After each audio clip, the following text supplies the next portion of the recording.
IIT join करने के लिए अदिति जी हमको बड़ा अच्छा लगता है ऐसे लोगों से जब मिलते हैं, क्योंकि बड़ा कठिन एक इम्तिहान होता है और उसमें एडमिशन मिलना भी बहुत ही कठिन होता है, बड़ा परिश्रम करना पड़ता है।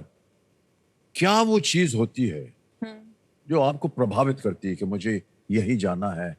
घंटों आप मेहनत करती हैं, क्या था वो सपना आपके मन में? सर मतलब जब मैं आईआईटी का सुना था तब मुझे कुछ आइडिया नहीं था, क्योंकि मेरे घर से कोई भी आईआईटी में कोई नहीं गया है और मेरे पेरेंट्स भी मतलब बहुत ज्यादा एजुकेटेड नहीं थे। लाइक उनका 12th तक ही एजुकेशन हुआ है, दोनों का भी। मेरा नाम अदिति खोड़े है। मैं नासिक महाराष्ट्र से हूँ। मैं हूँ एक आईआईटी बॉम्बे एलुमनाई और इंस्टीट्यूट सिल्वर मेडलिस्ट। मेरे घर में मेरे पापा, मेरी मम्मी और मेरा भाई है।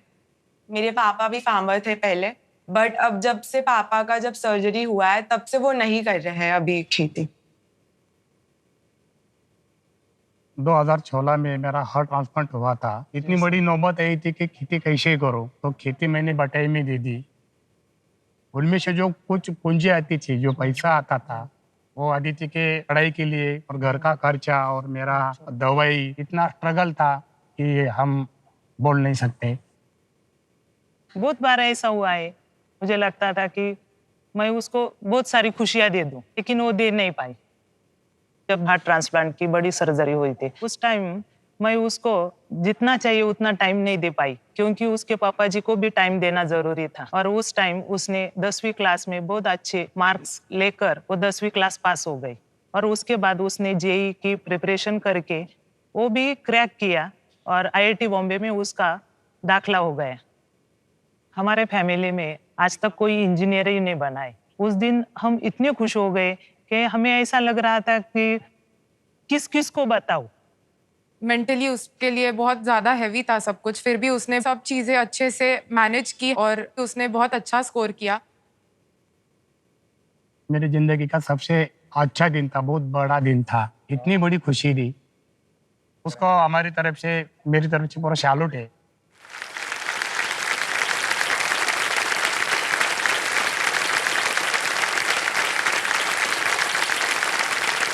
कोई ऐसा एक सपना है कि भविष्य में जाके आप क्या करना चाहेंगे? अभी तो मेरे अगले 4-5 साल का ये है कि मुझे एमबीए करना है अगले 2 साल में, एंड फिर मेरे को एक बिजनेस बैकग्राउंड का माइंडसेट हो जाएगा। फिर बाद में मैं एक स्टार्टअप ओपन करना चाहती हूँ इसी फील्ड में, सस्टेनेबिलिटी कंसल्टिंग फील्ड में। खुद की एक फर्म ओपन करना चाहती हूँ जो कंसल्टेंसी सर्विसेज प्रोवाइड करे, मोस्टली टू इंडियन कंपनीज, क्योंकि अभी तक इंडिया में बहुत पीछे है ये सस्टेनेबिलिटी के जी हाँ। मामले में। तो मैं चाहती हूँ कि अफोर्डेबल रेट्स में हम उनको कंसल्टेंसी सर्विसेज प्रोवाइड कर सके सस्टेनेबिलिटी रिलेटेड। बहुत बहुत शुभकामनाएं आपको। क्या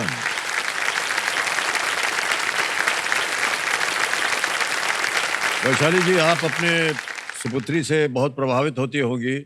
जी सर, उसने बहुत प्राउड फील कराया है सर। यहाँ इस बड़े मंच पे हमें लाके और आपके सामने वो बैठी है।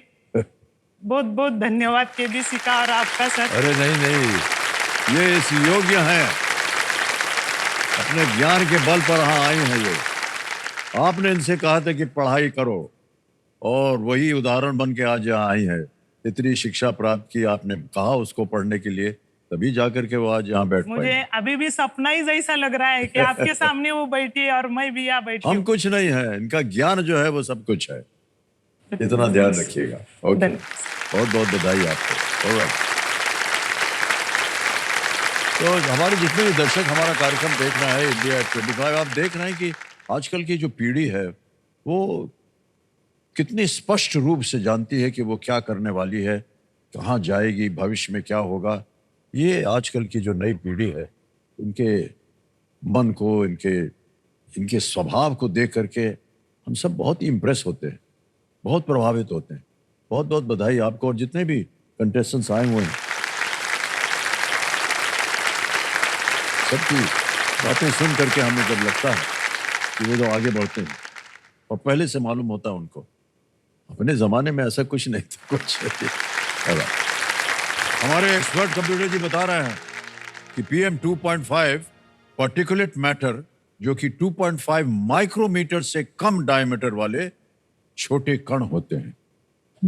जो अधिक वायु प्रदूषण वाले क्षेत्रों में मौजूद होते हैं और सांस के माध्यम से शरीर में प्रवेश कर सकते हैं, और जब खेल में ब्रेक होता है और बॉल बनाने आते हैं तो वो छोड़ देते हैं वही पोल्यूटेंट। अभी आपने देखा होगा, जी सर। फुस मार दिया। आपने इसके ऊपर रिसर्च किया हुआ है? सर मेरी मास्टर्स, मेरी डुअल डिग्री थी, हाँ। बीटेक प्लस एमटेक, तो वो 5 साल का प्रोग्राम था। तो जो लास्ट ईयर था मेरा मास्टर्स का, तो उसमें मैंने इसी के ऊपर था कि एयर पोल्यूशन कैसे लंग फंक्शन को अफेक्ट कर रहा है, और वो भी यंग बच्चों में स्पेसिफिकली। तो उसके लिए मैं ऐसे फील्ड स्टडीज पे भी गई थी मुंबई में ही। जी हाँ, जी हाँ। वहाँ पे जाके बच्चों के मेजरमेंट्स लिए थे, जैसे कि उनके लंग फंक्शन के वैल्यूज मेजर करना, उनकी हेल्थ, वेट, एंथ्रोपोमेट्री और वो सब कुछ मेजरमेंट्स लेना, और उनको फिर लॉन्ग पीरियड तक एनालाइज करना। उनके घर पे हमने डिटेक्टर्स भी लगाए थे पीएम मेजर करने के। वो क्या होता है? सर उससे मेजर हो सकता है कि कितना कॉन्सेंट्रेशन है वो पोल्यूटेंट का ओह, अच्छा। वहाँ पे। टाइम के साथ जैसा पोल्यूशन चेंज हो रहा है, उनका लंग फंक्शन भी कैसे चेंज हो रहा है इसके साथ। और सर इसके लिए मुझे अंडर ग्रेजुएट रिसर्च अवार्ड भी मिला था। ये देखिए, वाह।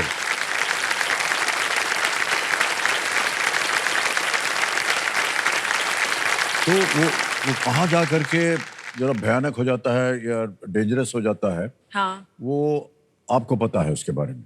आपको साइंस है उसके ऊपर। हाँ। जब आपको पता चल जाता है हाँ। कि ये ठीक नहीं है, तो क्या बोलते हैं आप उनको कि जहाँ पर हैं ये बच्चे? सर हम तो मतलब उनसे पहले क्वेश्चनर भी भरवाते हैं कि उनके आसपास, मतलब रोड के पास रह रहे हैं या रोड से अच्छा। दूर रह रहे हैं, या फिर उनके आसपास कचरा कोई जलाता है, कुछ इंडस्ट्रीज है, तो ये सब का भी कराते हैं। और उनको हम मेजर्स भी सजेस्ट करते हैं इसके रिलेटेड, जैसे कि वेंटिलेशन इम्प्रूव करना, एयर प्यूरिफायर्स भी आते हैं, तो इंडोर एयर प्यूरिफायर्स और ये सब कुछ। और अभी भी ऐसे बहुत सारी जगह है जहाँ पे बायोमास यूज होता है कुकिंग पर्पस के लिए, कि मतलब वो एलपीजी यूज नहीं करते, और उसकी वजह से भी इंडोर एयर पोल्यूशन काफी बढ़ जाता है।